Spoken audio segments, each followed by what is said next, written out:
Welcome to Smash Writing. I'm Paul. This is Justin. We are reviewing another James Bond film. This is Roger Moore's fourth Bond film. Bond in Space. In space! It has even a dumb title, Moonraker, or Raker, or whatever. I give up on this. Moonraker. Moonraker. Okay. Justin. It's Jaws in space. Yeah. Bond. Let's get it. Alright, I got some notes on this movie. Oh boy. This movie's 2 hours long. Did we actually need a centrifuge test? The most compelling part of this movie is Jaws and his girlfriend. That's all I got.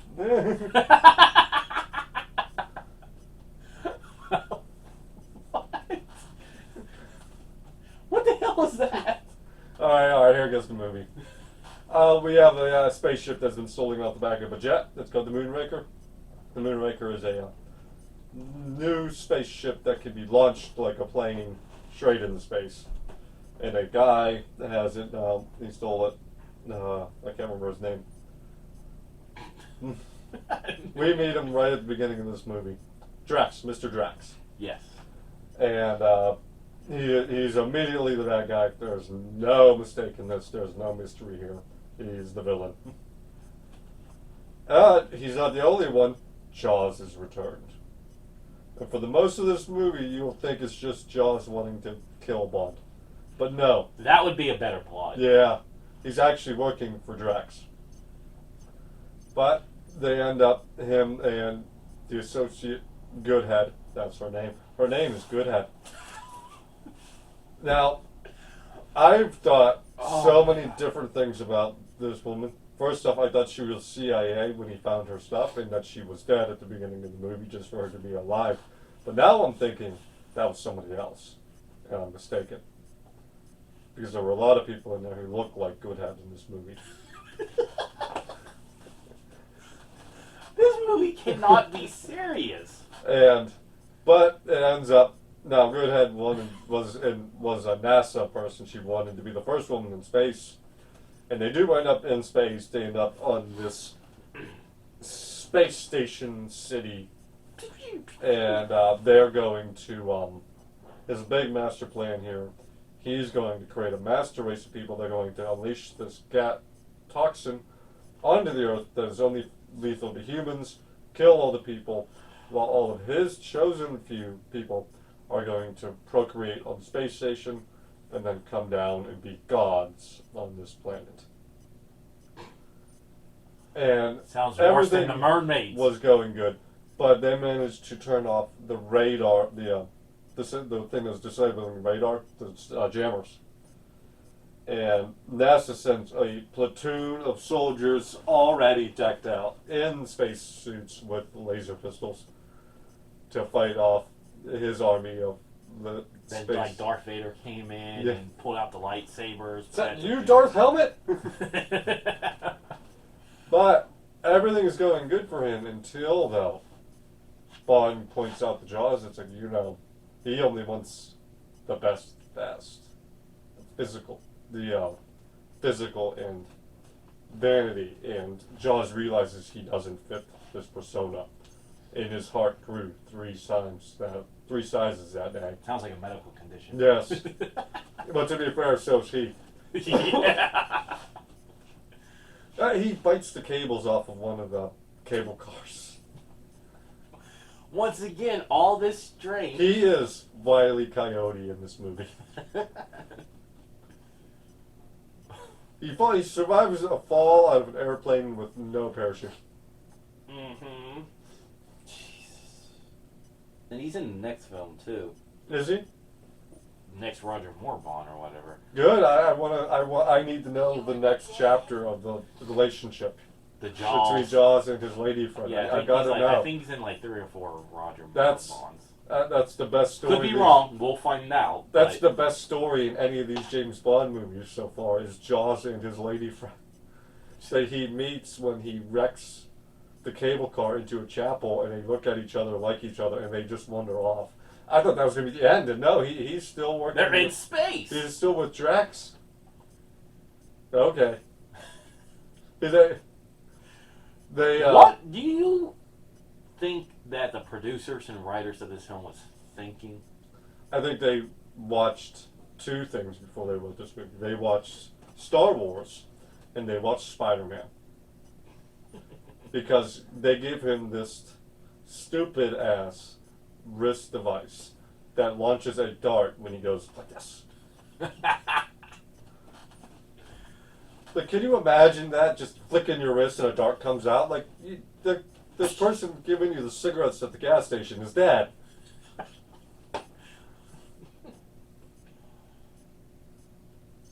But anyway, the end of this movie comes. They blow up the space station.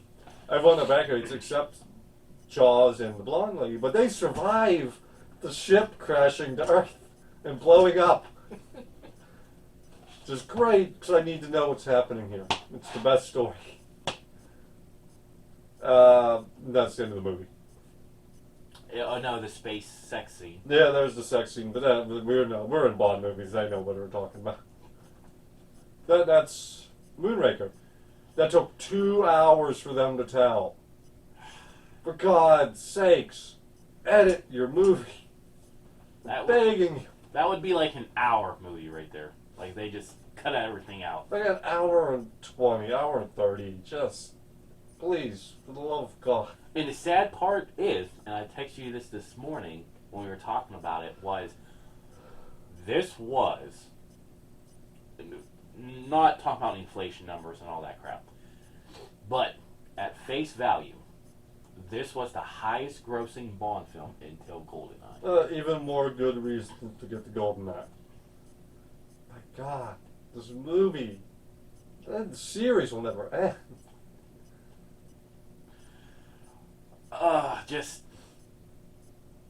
I think like I'm almost, like I said, this is only the fourth Roger Moore. He's up 7, so we got 3 more films. Plus a Sean Connery before we can even get into the Timothy Dalton and Pierce Brosnan and Daniel Craig. So we're so far out there.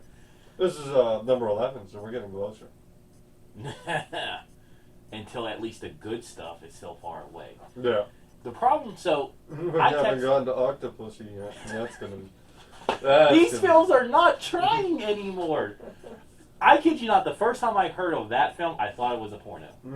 I really thought, and they were like, it's a James Bond film. I'm like, you're messing with me, right?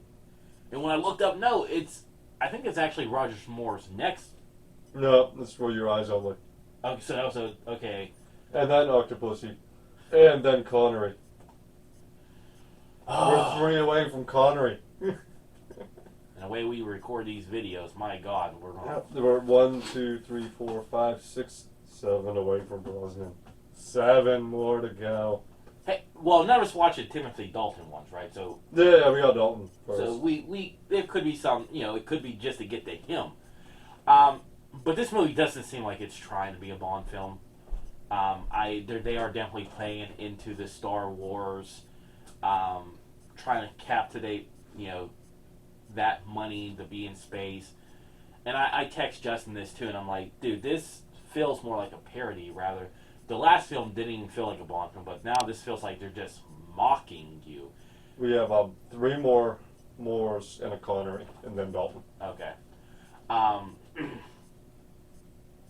This just seems like it was a parody. It didn't really seem like, and like, yeah, it's a Bond film, yes, but I'm just like watching it, and I'm just like, this can't be real. Like, remember when I sent you the picture of the space scene? Yeah. You're like, what the hell? What was going on? I'm like, dude, this is Moon. Like, this is. I didn't know he didn't even watch the Spy Who Loved Me yet, but I'm like, this is what you're getting. I don't want it. Take it back.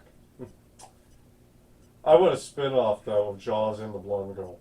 Because that's the Bond movie I want. It's the only one of, like,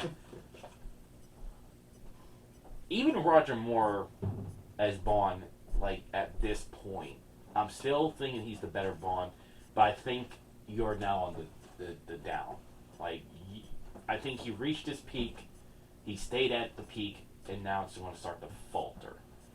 And that's not good because, for my opinion, to this point so far, the saving grace was more in Jaws. You know the thing to do about Jaws? He's a big time threat that you could easily avoid. Have you seen him running in these movies? He is slow. Yes, he is. Yes, he They is. they have a boat chase in this movie that makes almost no sense. And that's another thing. Now, like, not only are you shooting blasters in space, you recycled a chase scene almost down besides the different vehicle. You know, the previous film was a car Becoming a boat. becoming a boat. Now the boat is becoming a car. And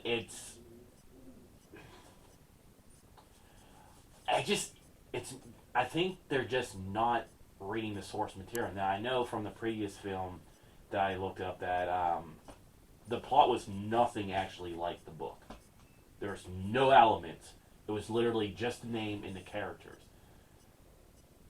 I gotta see. I can't remember what book this was based off of, but I want to read to see if they took anything off of the book, because this was just a joke to me. Well, there was that point where he punched Jaws and it made that metal ding. Then he kicked Jaws between the legs and it made ding. I was like, well, what is happening? What? He doesn't have nuts of iron. Okay, it would be this.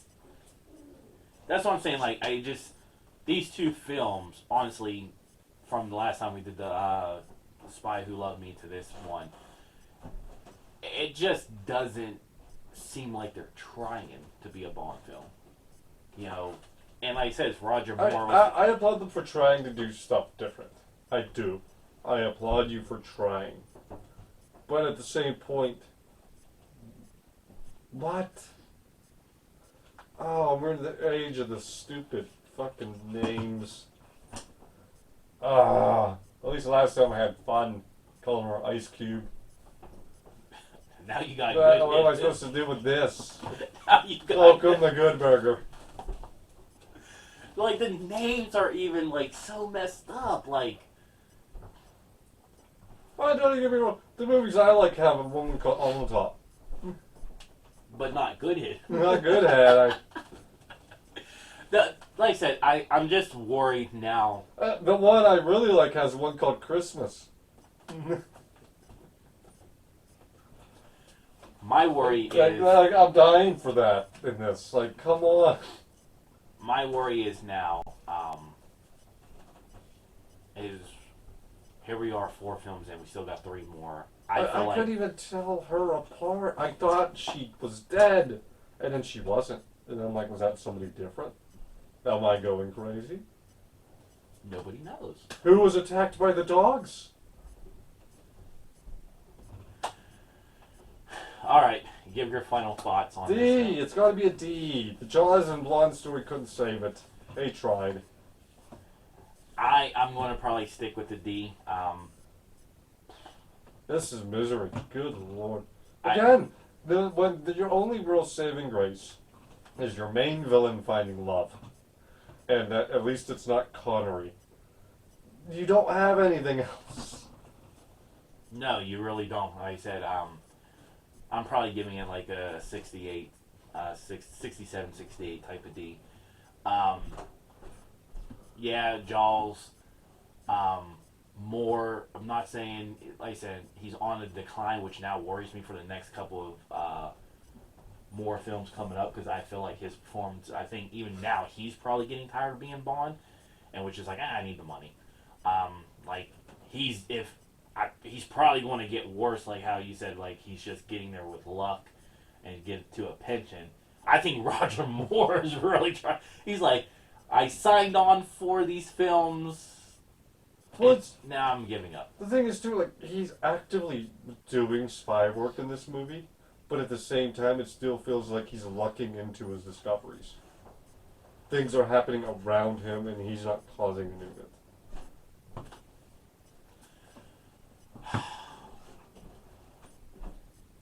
This is going to be a long process if the next film, which was what, For Your Eyes Only, Yeah. it has to be better. Like, can we turn this around, or is this shit going to continue to sink? So, on the plus side, 7 more till we get to the good one. Guaranteed good one. Not even a risk for Gold Knights. Amazing. Until next time. Bye bye.